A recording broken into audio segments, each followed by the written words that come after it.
Hi everyone, welcome back to my channel. My name is Lucy and in today's video I want to recommend to you all some amazing fantasy romances. So if you have watched my channel for the past few years, you will know in 2021, I think, I really wanted to get into fantasy romance. There have been a lot of fantasy romances that have been on my TBR for the longest time.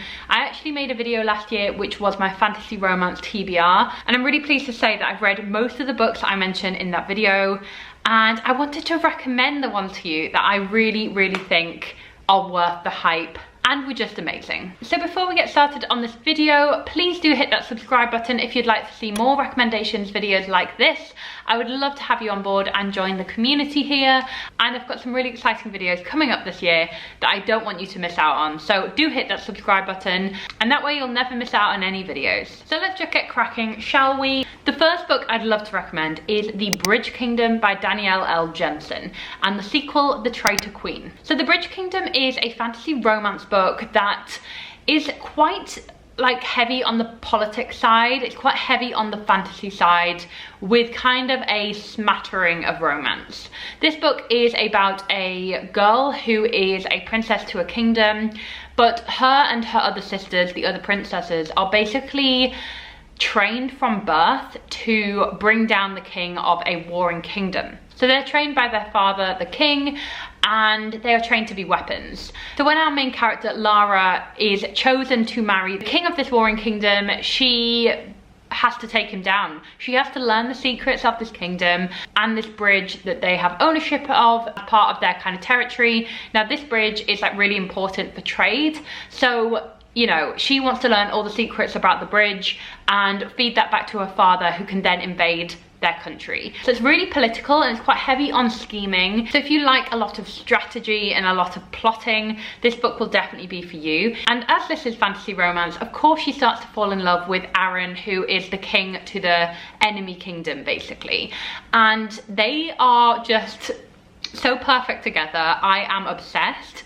I love their relationship so much because they obviously are enemies, and this is a really great enemies to lovers romance as well. So the first book ends on one hell of a cliffhanger, so you definitely will need book 2 at hand, The Traitor Queen. The Traitor Queen for me, I think, was a little bit slow at the start. I won't spoil it, but there are definitely reasons why the romance isn't as heavy in book 2, which I'm not going to spoil because it will be a hell of a spoiler. But the resolution there for book 2 is amazing, and this is just an incredibly written fantasy series that I really don't want you guys to miss out on. So please do try out The Bridge Kingdom if you'd like to read a badass fantasy book with lots of romance. Okay, the next book I really want to recommend is Serpent and Dove by Shelby Maharin.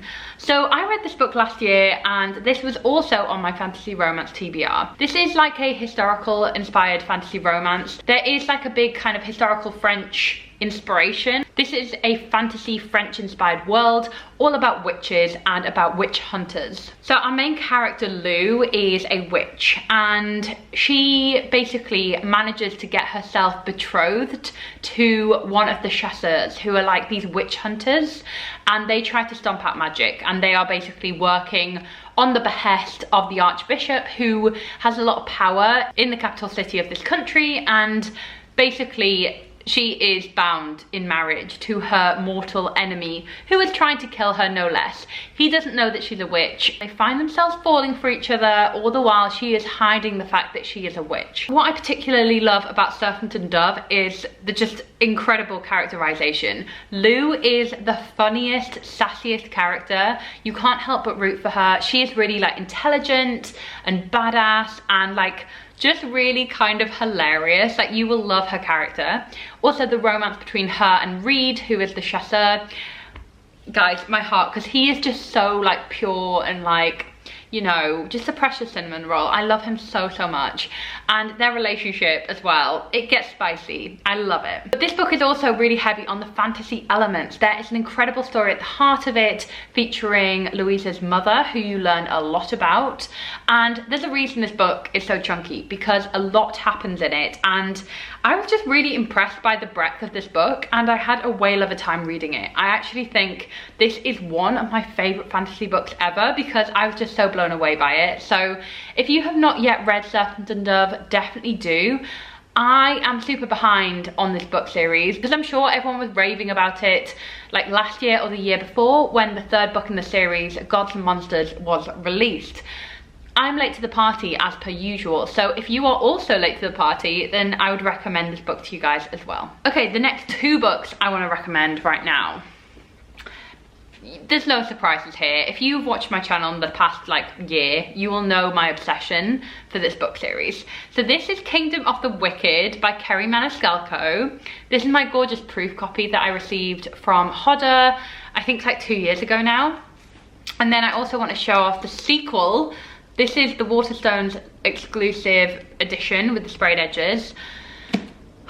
Guys, where do I start with this book series? Because I am a woman obsessed. So let's start with Kingdom of the Wicked, because this book really blew me away and really set the scene for how amazing the second book, Kingdom of the Cursed, becomes. So this is about a girl called Amelia who is living in historic Italy, I think in like the 1800s or 1700s. But basically Amelia is a witch, and upon the murder of her sister, who is also a witch, she has to kind of solve this murder and find out who killed her twin sister. To do this, she has to team up with one of the 7 princes of hell, and she teams up with Wrath, who her family have told her to avoid.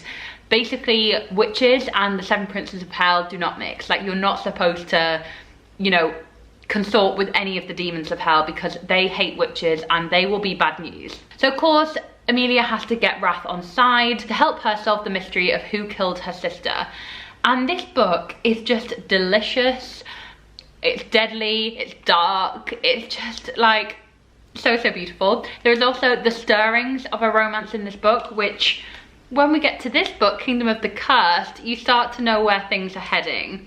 Now this book, without any spoilers of book 1, ups the ante completely. Like, it takes us to hell. So this book is set in hell. And this book has been reclassified because the first book is technically YA. It was like written and published as YA.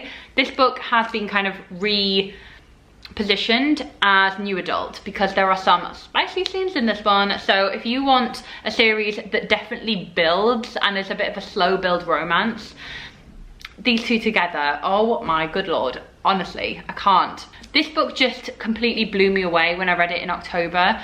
I'd been counting down the days for this book to come out anyway, but this completely blew my expectations out of the water because it is a fantasy romance book that just is brimming with angst and mystery.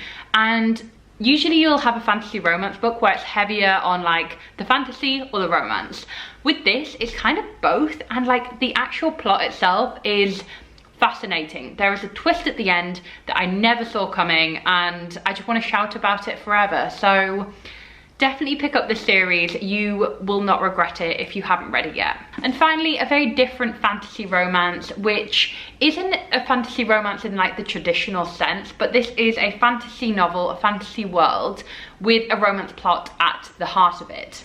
It is Midnight in Everwood by M.A. Kushner. Midnight in Everwood is a magical wintry tale, which is a retelling of the Nutcracker ballet and the original Nutcracker story. So this features Marietta, who lives in Nottingham in the early 1900s, and she is from an aristocratic family but has always wanted to be a ballet dancer. And when a mysterious man moves to town and lives very close to her, he's like her next door neighbour, he offers his hand in marriage, but he is a very kind of like mysterious and very dark man, and he kind of threatens her in many ways. And basically Marietta finds herself transported to this magical land called Everwood, where there is magic all around. There's a beautiful snowy landscape, like in the middle of a forest. There is a castle, and she basically finds herself trapped in Everwood, unable to escape.